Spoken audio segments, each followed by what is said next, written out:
Sebetulnya zakat ini yang paling tahu ialah muzakinya sendiri. Oleh karena itu harus dilihat, harus dihitung cermat. Jangan zakat itu dipersepsi hanya zakat fitrah saja, yang hanya 2,7 kilogram, kalau dirupiahkan mungkin 35.000 rupiah saja 1 tahun. Tetapi zakat mal adalah zakat yang melekat pada diri kita, yang harus dikeluarkan sebagai sebuah kewajiban yang sama dengan perintah sholat.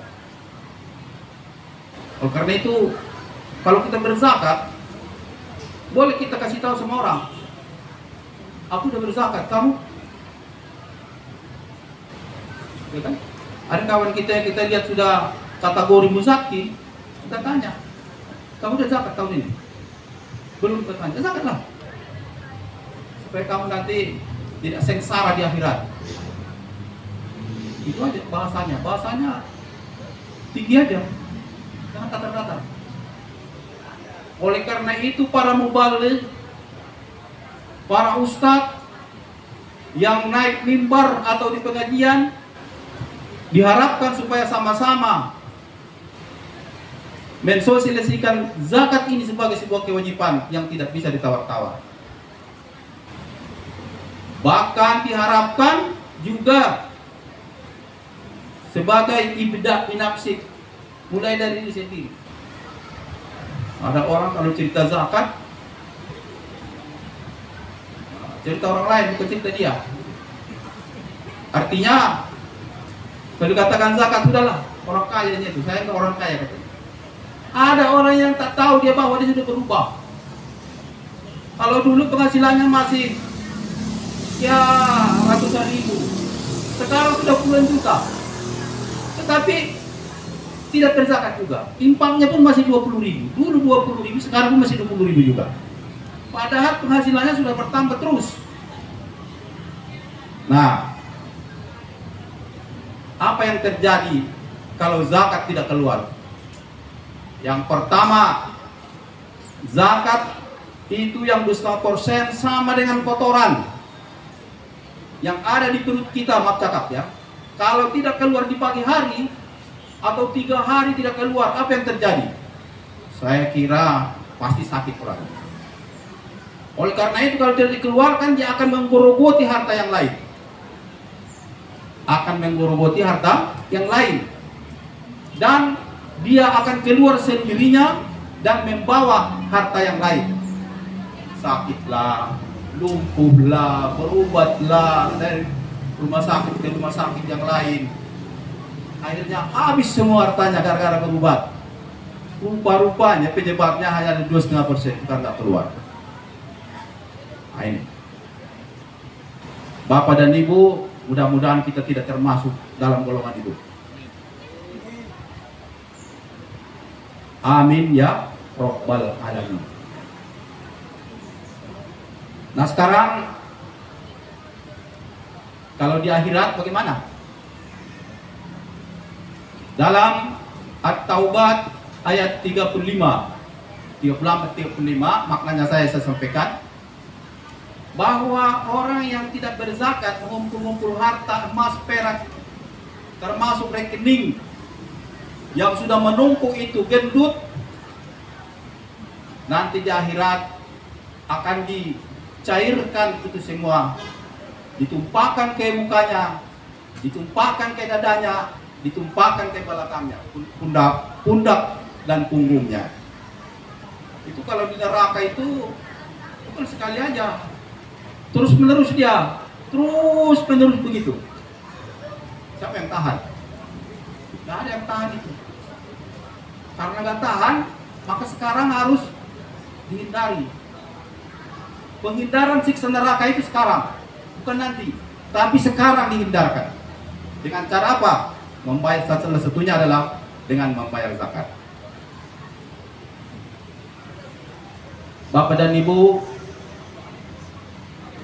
sekarang di Sumatera Utara, kondisi Sumatera Utara, menurut perhitungan dari Basnas RI, potensi zakat di Sumatera Utara itu 8 triliun.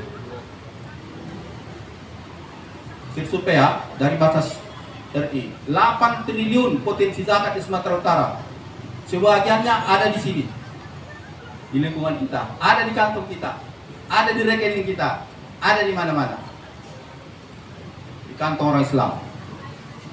Yang 8 triliun itu yang terkumpul belum 1 triliun pun. Itu sudah Basnas, provinsi, kabupaten, kota, lah seperti beliau ini belum. Ya. Oleh karena itu, pada tahun yang lalu ketika Rakornas diadakan, itu kewajiban mengumpul zakat di Sumatera Utara itu ditetapkan untuk tahun ini 210 miliar saja. Rendah kan? Tapi jangan hanya mengejar itu. Kalau bisa dipacu supaya lebih 1 triliun. Padahal yang mengumpulnya sudah banyak sekali. Pos kita berapa? 22 pos forum organisasi zakat. Organisasi zakat ini, LAS ini komunitasnya dibuat namanya pos, ya. Kemudian koordinatornya itu Basnas Sumatera Utara. Nah, Basnas Sumatera Utara mengadakan kegiatan-kegiatan yang sifatnya itu kegiatan sinergitas, ya.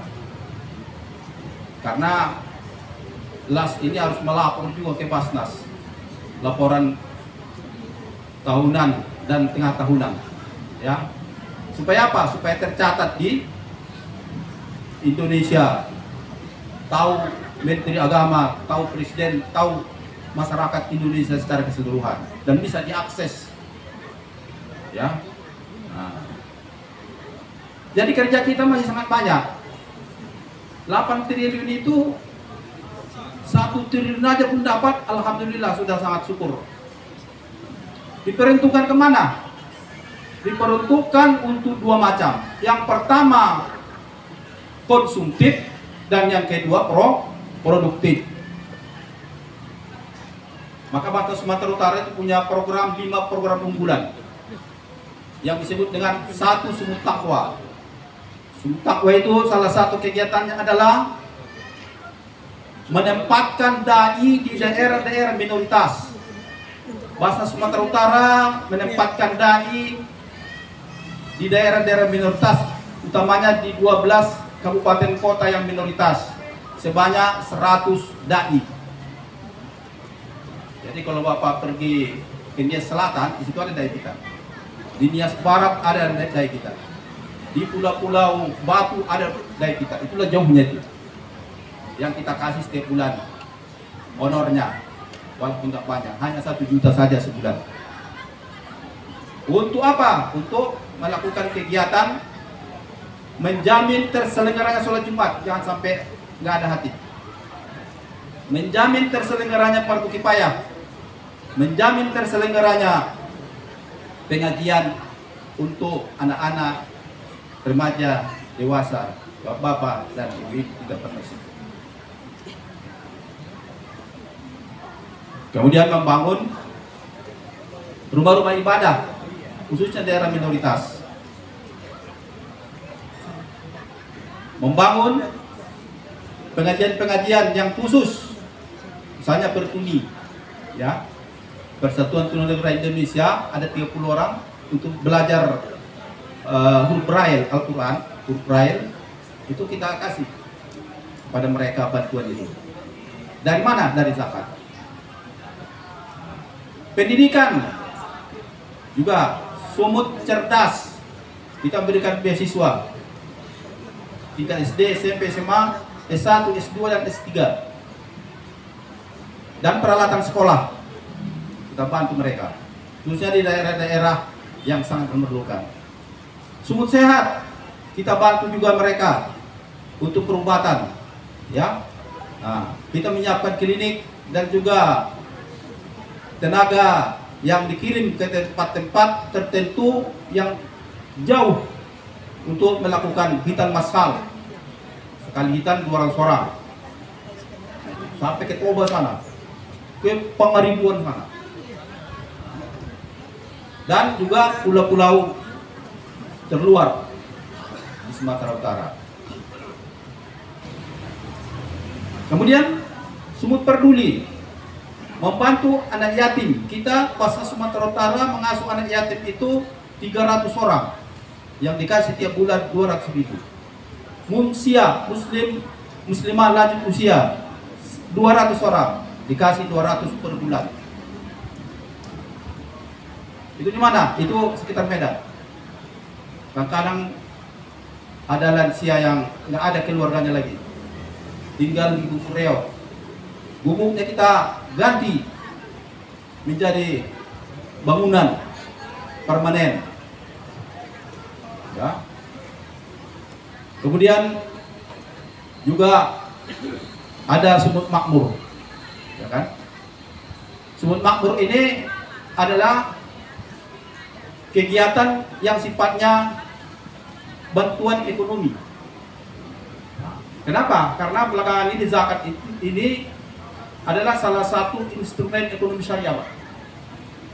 Zakat ini salah satu instrumen ekonomi syariat. Makanya mungkin karena itulah maka hadir kita di sini.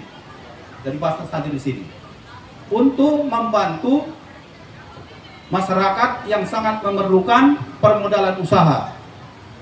Seperti ada tambak, ya. Ini lagi panen di siapa ini? Makmur namanya. Orang-orang yang disebut Makmur, nama petambaknya itu Makmur di Medan Silembak sana.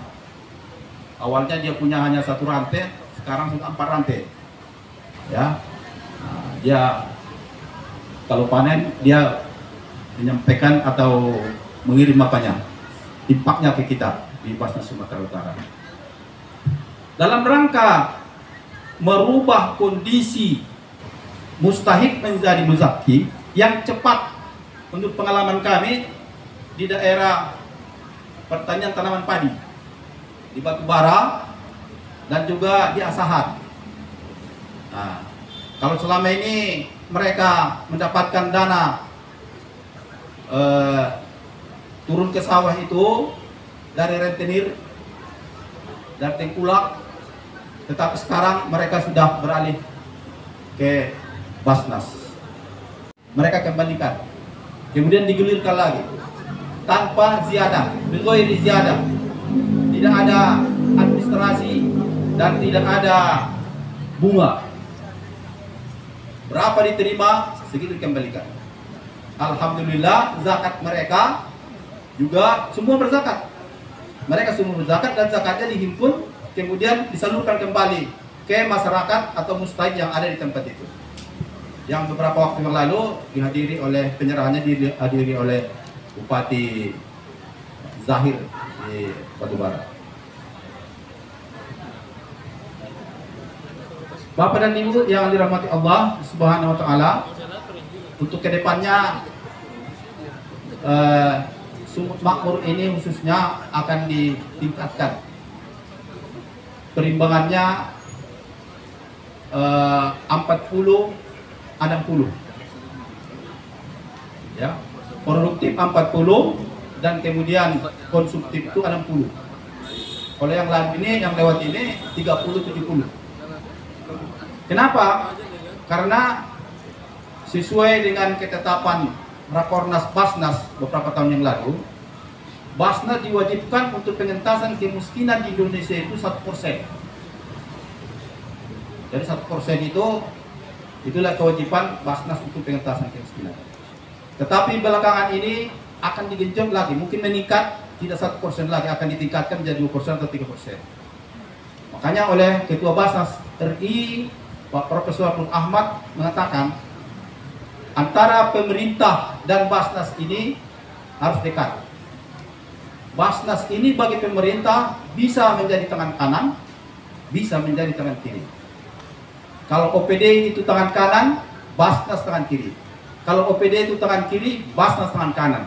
Begitulah dekatnya hubungan sinergitas antara Basnas dengan pemerintah, termasuk di Sumatera Utara. Saya kira itu pengantar dari kami. Mudah-mudahan nanti bisa kita diskusi dan Saya kembalikan kepada moderator. Baik, terima kasih kepada Amil Zakat Nasional. Next, yang keempat, sekarang harusnya lembaga zakat sudah masuk ke fase 4.0 ini, ya, industri 4.0 ini, dimana sudah tidak lagi hanya sampai pemberdayaan, tapi di sini sudah mulai merubah mustahik menjadi pengusaha. Tadi kalau mustahik menjadi muzaki itu di industri 3.0, tapi sekarang sudah mulai mengubah mustahik menjadi pengusaha. Jadi sudah kali-kalinya sudah bagaimana menciptakan mustahik itu jadi pengusaha. Contoh saya kasih di Dompet Duafa. Dulu kami ada program namanya Kampung Ternak Mandiri. Dengan Bank Indonesia kita Pak dengan Kampung Umat. Ini merubah mustahik dalam jangka 2 tahun untuk keluar dari garis kemiskinan. Tapi sekarang kita rubah modelnya. Dompet Duafa mendirikan Sentra Dede Farm namanya. Sentra Dede Farm ini adalah di sini akan dilatih mustahik selama 2 tahun, dilatih menjadi pengusaha ternak. Jadi di sana di Sentra Dede Farm itu ada penjualan, ada bisnis di sana, di mana yang diberdayakan adalah mustahik. Dari hasil penjualan kambing itu akan dijadikan sebagai gaji untuk mustahiknya. Selama 2 tahun dia kita pekerjakan sambil belajar. Setelah 2 tahun dia kita mandirikan dengan pola dia kita berikan modal 30 ekor indukan. Kalau tadi di kampung ternak kita cuma memberikan 5 ekor, 2 tahun baru punya 25 sampai 30 ekor. Tapi dengan Sentra Dede Farm dia langsung jadi pengusaha ternak. Dia sudah langsung kita kasih indukan 30 ekor. Kita kasih kandang, kita kasih indukan 30 ekor. Tapi memang tidak bisa sebanyak yang kita lakukan dengan kampung ternak mandiri tadi. Kalau kampung ternak tadi kita bisa lakukan banyak, tapi kalau pola ini hanya 5 sampai 6 orang per periode. Jadi memang lama fasenya.